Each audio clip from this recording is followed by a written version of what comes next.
Matul is-sena li għaddiet il-Gvern wettaq l-akbar nefqa fi proġetti kapitali fl-istorja ta' pajjiżna.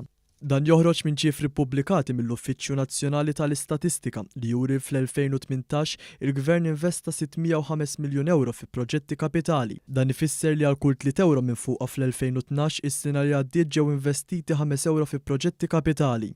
Iċ-ċifri tal-NSO juru wkoll li matul l-2018 id-dħul tal-Gvern laħaq ammont rekord ta' 4,006 miljun euro li huwa kważi 270 miljun aktar mis-sena 2017.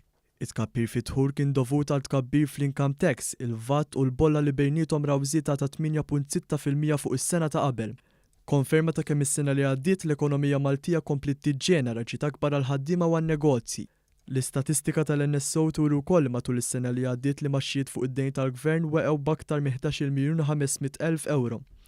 Joħroġ ukoll li din kienet it-tieni sena konsekuttiva li fija naqas id-dejn tal-Gvern, fil-fatt fl-aħħar sentejn id-dejn naqas b'156 miljun. L-NSO qal li n-nefqa tal-Gvern fi proġetti kapitali bħal huma l-bini ta' toroq ġodda żdiedet b'kważi 255 miljun meta mqabbel mal-istess perjodu s-sena li għaddiet u qabżet is-605 miljuni. Din in-nefqa straordinarja tikkonferma r-rieda tal-Gvern li jibni Malta għal għada.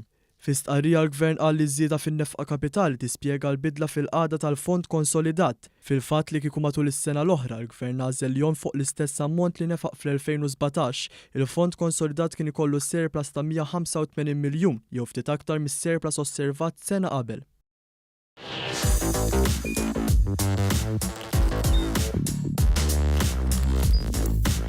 Idħol fuq one.com.mt u hemmhekk tista' tara l-programmi kollha li jxandru fuq One permezz ta' One Play.